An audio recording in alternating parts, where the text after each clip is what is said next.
if he gets reported or gets fined or gets anything for that, then the game is actually lost. The umpire, as far as I know, he worked at a betting company and works with racing. Currently. You're still working for a betting agency when you are involved in voting on Brownlow votes. Interesting. Betting agencies would love inside information about.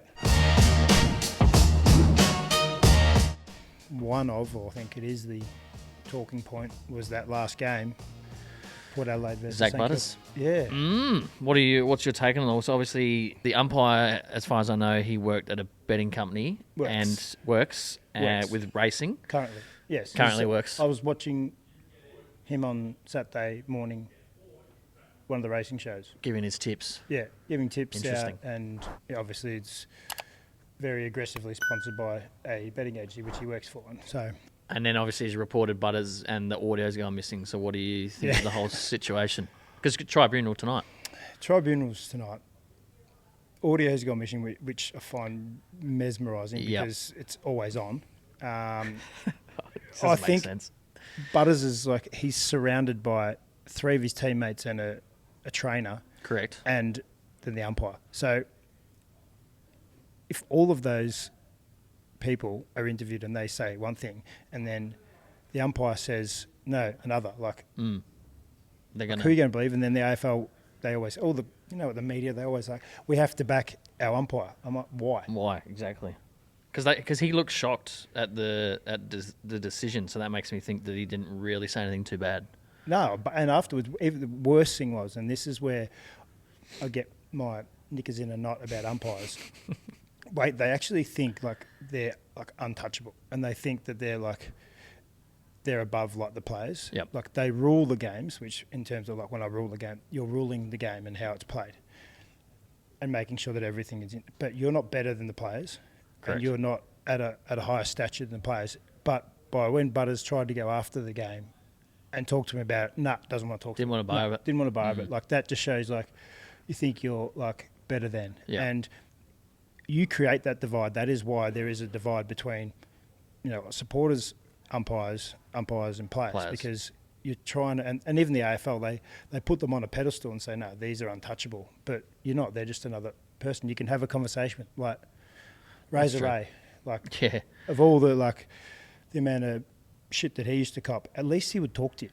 Yeah, he seemed like a good. I've heard podcasts with him. He seemed like a good. He actually would he'd be like, no, you're wrong, or he'd be like, yes, this is, and then he'd explain it, like rather than just going, I'm not talking to you. Yeah. Like he never just would go, I'm not talking to you. He'd probably tell you to calm down a few times. But yeah, that we put umpires up here on a pedestal and say this, and we protect them as much as we can, even if they get it wrong, which is, I think, is totally wrong. And we'll see what happens after this tribunal, because at the end of the day, we want people to go and umpire. We don't want umpires to be abused, all of the above. But by saying, if Butters did say, how much are they paying you, which is a little bit of tongue in cheek. Like, yeah, I don't think it's pretty much that was a poor decision. Yeah, how much are they paying you? If he gets reported or gets fined or gets anything for that, then the game is actually lost. I reckon it's done. Where if you play in a competitive sport or umpire a competitive sport or involved in team sport, at some point there's going to be people that are going to give you a little bit of flack, and then at some point there's going to be things that are said that might be taking the PI. Yeah, you can say 5S. taking the piss. Yep. Oh, taking the piss then. And if you don't have thick enough skin to be able to take something like that, which is very, very, very minor, then go do your racing show somewhere else, because it's not like he would. The worst thing is he would cop more from giving shit tips on the races than he would being an umpire. Being an umpire, exactly. Like, exactly. I get it from both. Shit tips and shit takes on footy. And shit takes on footy.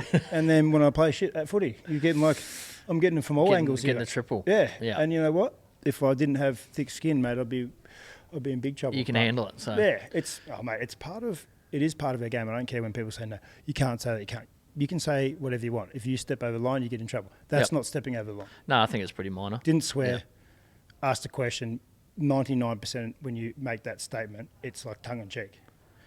You just can't handle it. You say that at local level. You say it at you say a lot worse. Indoor soccer. And say a do you reckon lot worse. those refs are going to really care that much? No. I guess they got to hold that standard though, that you know, they don't want to accept any of that sort of, even if it's minor, they've probably got to. Yeah, it'd and be a you know fine what? at least. The people that say, and you can quote on this one, the people that say, why do you have to say it? Why do you have to? Is because they're the ones that haven't actually played the game. You're so invested in the game. You're so invested in that moment that when it doesn't go your way or you think it's wrong or whatever it is, if you're so passionate about it, of course you're going to say something. Like, correct. You can't actually, like, it's not just me and my ADD. It's like most people, if you're invested in it and you actually care, you'll say it. If you don't really care, Yep. and you're like, oh yeah, sweet, I made another mistake, sweet, I move on. Like, then sweet, that's a your reaction in the moment, definitely. Yes. Yeah. No, I understand. Cause It's a psychological thing. No, Yeah. I'm not a psychologist. Psychologist. or a grammar student. Yeah, or a psychologist, but it is a psychological thing, and sport brings out the best and worst in people. As we know with you. That's it. So, yeah, it'll be interesting how he goes, but I think, well, it will be a fine at the very least. I think. Mate. And he's only clocked up 50 grand worth of fines. Already? Is he? Yeah, he's number one. Is he number one? Yeah, he's taken Toby. Has he? Yeah, he's like 53rd. Toby's like 48. And he's 50. And then I was thinking back. He's pretty lippy, isn't he? Yeah, I don't know. But I don't know what he's done. That's a lot. Yeah. Well, I'm trying to think. I got 25 one hit. Was that for the? 21 hit. Was that the betting? Yeah, that was betting on footy. Yeah. How much did you put on for the bet?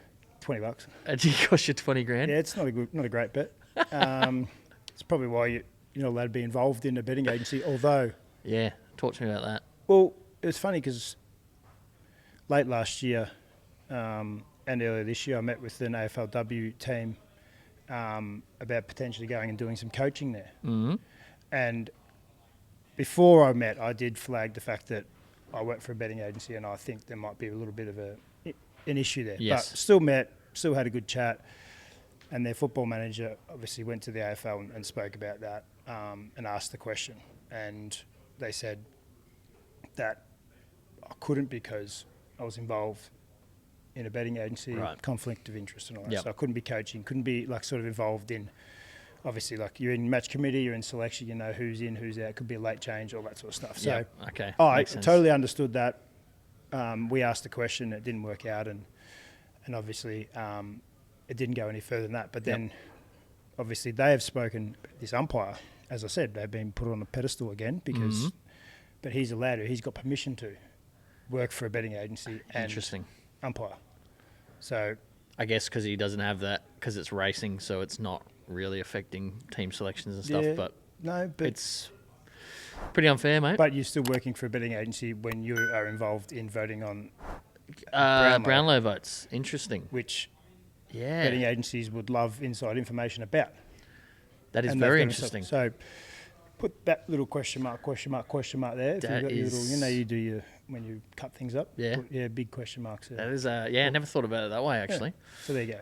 That's match committee. Yeah. That's he's match fixing. Yeah. Match committee fixing. So